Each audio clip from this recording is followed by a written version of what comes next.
honorable member. I would just like to publicly thank you and your team for the ongoing work that you have going on to Naughty Lucha Airport. The people of Naughty Lucha thanks you, and we invite you back anytime so you can see the progress. So, thank you very much. On This behalf of weekend, my constituents, thank you. As many, the chair recognizes the honorable member for Foxhill. Thank you, Mr. Deputy Speaker. I appreciate the leader of government business allowing this intervention now because I got some battles, some fights. You know, they got me busy. And you know, as he was speaking, you know, every time I run into him at the airport or something, I say, you know, I better come here and say, hello, Deputy Prime Minister, so I can save my job, you know, going into the future. So, I do also want to welcome the youngsters who are sitting in the gallery this morning. And I was thinking, I didn't know if I could be as still as they are in those hard seats when I was their age. And so I promise you, with the support of my colleagues, that by the time you get to be in this position, those seats will have gone. We'll have a brand new building, proper bathrooms, so you'll have a much better place to come and have your children come and have a look. All right, that's a promise. I may not be around, but remember I said it on the day that you came to the house. But welcome, and I hope you enjoy it. Thank you very much. Mr. Deputy Speaker, just a couple of things I want to say at the start. And part of the reason I got up is because I want to make it clear to some people. You know, I guess one of my friends called me up the other day and said, you fella can't take last. And so I can't help myself. But I want to say, for all to see and hear this morning, quoting Mark Twain, who said, reports of my death are greatly exaggerated. And Shakespeare said in Julius Caesar, what private griefs they have, alas, I know not, but they're wise and honorable, and will no doubt with reasons answer you. So he also says, Mark Antony said later, let's slip the dogs of war. I leave it there. I want to thank the Governor General for delivering a speech from the throne. And she did an excellent job. First foray. A person I admire greatly, have worked with in the cabinet, and is emblematic of the success of women in this country and of Bahamians generally. And there's no doubt that she will acquit herself well in the role which she now has at the height, the commanding heights of our country. The focus of a speech from the throne, for me though, comes with this. My eyes always in politics, and I say wherever I am, are firmly fixed on the year 2026. That's it, plain and simple. And this speech from the throne is designed to get us across the finish line in 2026. And in 2026, Cecil Wallace Whitfield used to say, the rule is 50% plus one. And that's what this is designed to get. When we go to the Bahamian public in 2026, 50% plus one for the Progressive Liberal Party. Everything in it is designed to accomplish that fact.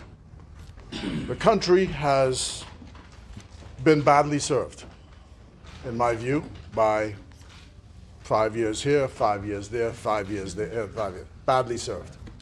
Because policies can't get properly executed in the first term. So we need a second term. And the second term will concretize those things which have been started and established in the first term. But one of the things I said to the youngsters who are here this morning is we are working for your future, so that once you get here, you won't be saying, why did those people, when they had the chance to do something, why didn't they do it? So when you have the power to do something, you do it. And even if you don't execute in your term, you have to be aspirational. The Deputy Prime Minister talked about the outreach in our foreign affairs to the Middle East. One of the things I admire about the countries that I've gone to in the Middle East is they are always in aspirational mode. So if you go to UAE, or you go to Saudi Arabia, or Oman, or Bahrain, they're always telling you, in 5 years, we're going to be doing this. In 6 years, this is going to happen.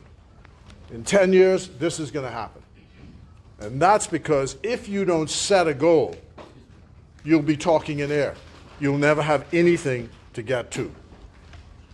And so that's what we're doing. We're being aspirational for the Bahamas. So coming up, you can expect in the next session of the Parliament further amendments to, it's called the Parliamentary Service Act. And one of the things this will be designed to do is to synergize the relationship between the resolution that was passed in the last session to create a Budget and Management Committee of the House with the present Parliamentary Service Commission, which will be taking care of the management of the House of Assembly. The other job that we aspire to is the creation of a new parliamentary building. And the Cabinet made a decision several weeks ago that the site at the top of Parliament Hill will now be the new design site for the Parliament. And I think that's a significant decision. The architects have been briefed. Yeah, the architects have been briefed. There's a design which is ongoing as to what should go on the site and what it should contain. But it will be much better than the quarters in which we are for both staff and for members of Parliament and senators. And I was coming to that, the public, because that's what this is all about. Can we deliver the services which the public demands from a building which was built in 1815 and has not had one addition to it since? It was designed for 3 staff, says the clock. And in 1815, this building represented the wealth which then existed in the Bahamas. The revolution in the United States had brought the loyalists from the United States who had been granted land in the Bahamas and their ability to move to the Bahamas. And they brought their wealth with them. And with their wealth, they decided to design these buildings and build these buildings. So our generation, with the wealth which now exists, should have something which is emblematic of this generation and its future contribution to the Bahamas. So I'm hoping, as I said, we aspire to do so, and I'm hoping that we have the support of members of Parliament in getting to that goal. I also want to say on the business of parliamentary affairs that the plan is at some point to bring the regulatory authority to deal with benefits, allowances, etc., through the Parliament itself, because the country's now taken the first step in separating those functions from the executive. And one of the reasons why the chairman of the Progressive Liberal Party sits in the cabinet is following a tradition in the United Kingdom, where the chairman sits in the cabinet so that party and cabinet are consonant. And there's able to be a synergy between the decision-making of the cabinet and the execution of policy through the political party. So this is not a strange tradition. And it is felt that if the House is actually managing its affairs, one, the constitutional theory of the separation of powers is then embedded in our systems in practicality. And then, secondly, it makes for the more efficient running of the business of the House. And one of the ways this comes through to me is, for example, what happens when you are no longer a member of Parliament. I told the story of seeing Gerald Cash, Sir Gerald Cash, forgive me, the former Governor General, who retired as Governor General after 10 or 11 years of service. And one day, the Treasury was over in that building, which is then called the Adderley Building.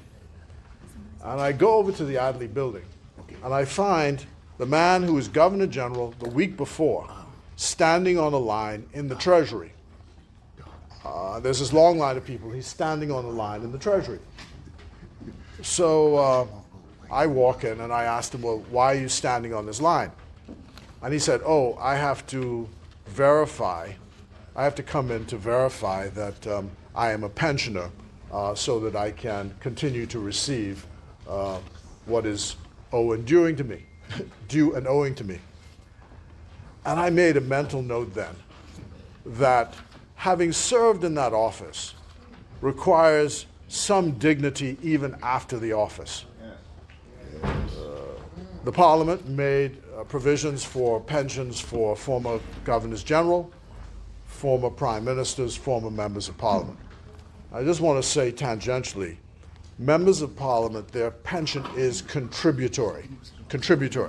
People keep saying how you work for 8 years and you get all this slack money as a pension, but it's your money. It's your money that's being set aside for you when you retire. So there should be an office in the Parliament which deals with those who have served here before. And this has come up several times in the last 2 years that we've been in office, with former members of Parliament who have died impecunious, former members of Parliament who get seriously ill and cannot afford medical bills, former persons who have served with distinction, who just happen not to, in the circumstances they find themselves after office, denuded of everything which they have. And that, to me, is a fundamental indignity to our country, that we, with all the wealth the country has, cannot say something to assist and help on a practical, functional, legal basis those who have served here before. And I know it's convenient and fashionable to say how we get all this glamorous work and we get all these things riding up and down. But I can tell you, every member of Parliament here at the end of the month has nothing left in their bank account. I can assure you. I can assure you. I can assure you. I can assure you. So there's a sacrifice which comes with public service. And there should not be any division on this point. You got more than the street.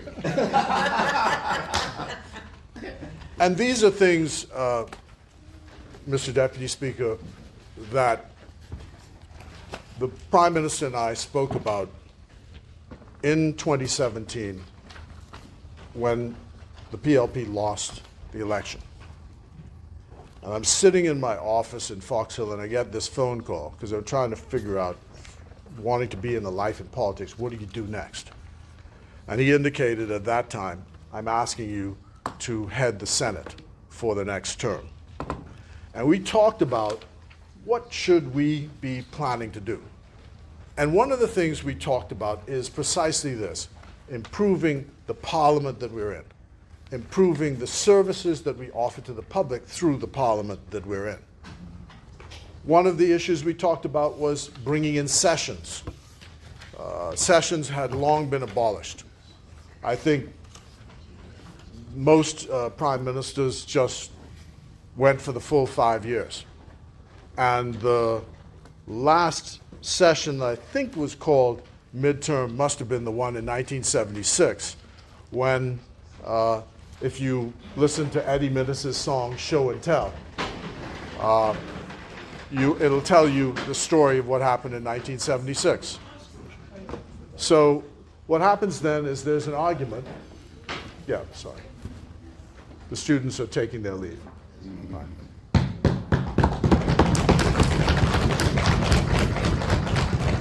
How much time is on the clock? How much time? Say? 14. Left? Okay. Okay. That's fancy talking. I gotta fix that.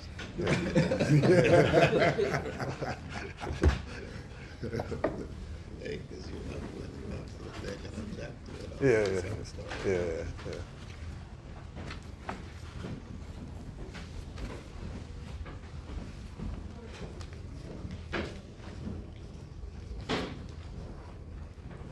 All right, thank you, Senator. So I got 14 minutes, but so what happened in 1976, just to refresh the memory of people, is there was a cleavage within the Progressive Liberal Party about whether or not we should proceed with the Public Disclosure Act in August of 1976. And there was, after lunchtime, there was a temporary majority in favor of those opposed to the bill. The Speaker, Sir Arlington Butler, convened the House with the temporary majority, and the temporary majority decided to send the bill to committee this day 6 months, which effectively killed the bill for that session.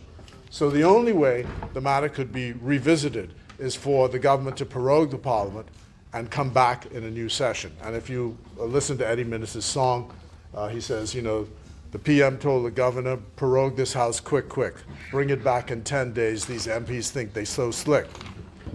So the House reconvenes, and there was a speech from the throne, and I think it was very short. It just said, I will continue the policies begun by my government in the last session, and that was that. I think that was Governor General's opportunity to inspect the guard at that time. But we decided that we'd go back to sessions, because sessions would give you the opportunity to reset the agenda of the Parliament. And that is all this was designed to do. So in general then, to draw a line under this particular topic, what we want to do is to improve the services to the Bahamian people by improving the quality of the Parliament, both its physical environs and the staff, so that the Bahamian public can be better served. I'd like to turn for a bit to the Ministry of Foreign Affairs, and to say that we are at the point where Diplomatic Week is just concluded, and I want to thank the Permanent Secretary, our new Director General, Jerusha Ali, for the work which they did in a successful Diplomatic Week, and thank all colleagues for supporting what happened during that time. I want to also repeat something I said about diplomats and their public lives. These are public jobs that you get. And in this atmosphere, just take a page from me. When you are a public figure, Shakespeare says you suffer the slings and arrows of outrageous fortune. And you have to decide whether you're going to take up arms against a sea of troubles or just slink back into the woods. Now, you heard what I said. I'm not taking any last, so I have a complete defensive position. If you attack me, I can attack you back, right? And somebody was threatening me the other day about how they attack me for the next 4 weeks and blah, blah, blah. And I said to them, attack? What that means to me? That don't mean nothing to me. That don't mean nothing to me. You can say whatever you want to say, you know. Just brace for it. That's all I say, you know, when I have my chance. So, to put it this way then, if you are a public figure,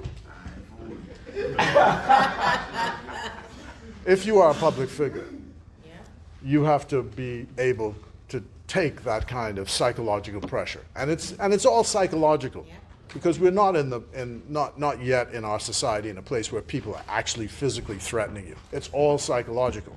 So you have to have a strong mind and a sense of confidence about yourself, and I say that. We plan to open shortly the Consul General's office in Los Angeles, and I want to thank Joy Newbold, who is heading up that effort,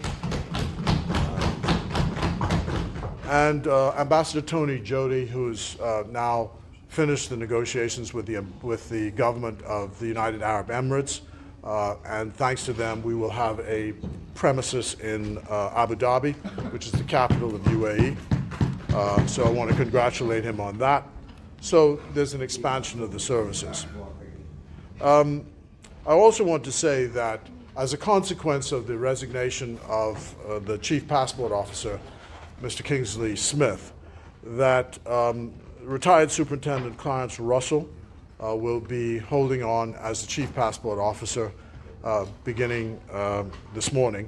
And so there should be no interruption in the services at the Passport Office. There was an event which was supposed to have been held on Friday to announce and to roll out the fact that you'll now be able to apply for passports entirely online so that it'll be easier. I postponed the event, let me put it that way, because when I pulled up to this thing, I saw outside a tent and reception with these long lines of people. I said, now, you know, I walked myself right into trouble. I come here under this tent talking good things, and my friend across the street will be accusing me of cocktailing while these people are standing in the sun to get into the... And so I have tried to avoid that battle. I said, no, we ain't going ahead with this today. Yeah. So that'll be held at another time. Who's in charge of the office in Grand Bahama? A lady, I think, well, Clarence was effectively running up there, but I don't recall the name at the moment, but someone is in charge up there. Yeah. They are? Oh, you're causing mischief now. They were chefs before they were appointed. Yeah, I see. You got news then. I bet, you know, they tell me these things before. But you know, chef has to manage a lot of stuff. Yes. Doesn't mean the chef is in cult. No. I'm not getting in your mischief today. Yeah, so Mr. Russell will be running that office. And pretty soon, there'll be a rollout of this function where you'll be able to apply online for the passports and get an appointment so that you don't actually have to be standing outside. Make it easier for all the members of the public.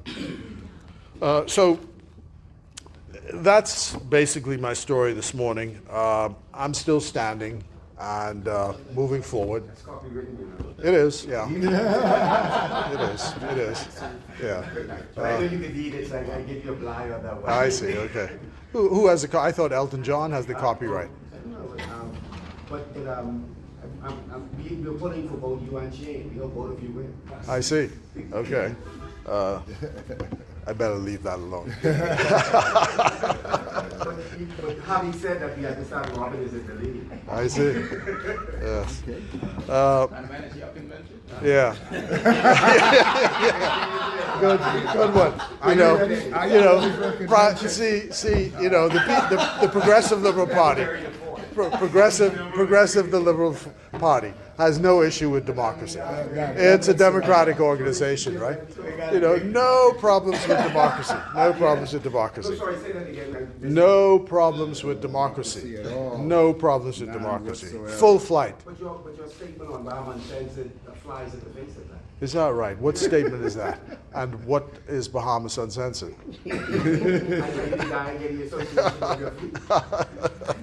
I'm not getting into your mischief today, man. Let me say what I want to say, right? Reports of my death, Mr. Deputy Speaker, are greatly exaggerated. Let me say that, right? What private griefs they have, alas, I know not. But they are wise and honorable, and will no doubt with reasons answer you. Until then, let it slips. Yes, right. That's also copyrighted. That's also copyrighted. I am pleased to be able to support this speech from the throne. I'm pleased to be able to be the Member of Parliament for Fox Hill. Pleased to be able to be the Foreign Minister. Pleased to work with the member for Cat Island, Rum Cay, and San Salvador, and the member for Exuma and Ragged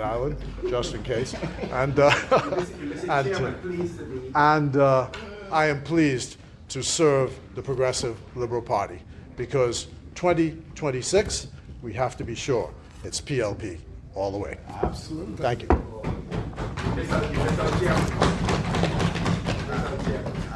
Thank I you, got honorable it. member. That's many. The chair recognizes the honorable member for Paul Pine. Thank you so much.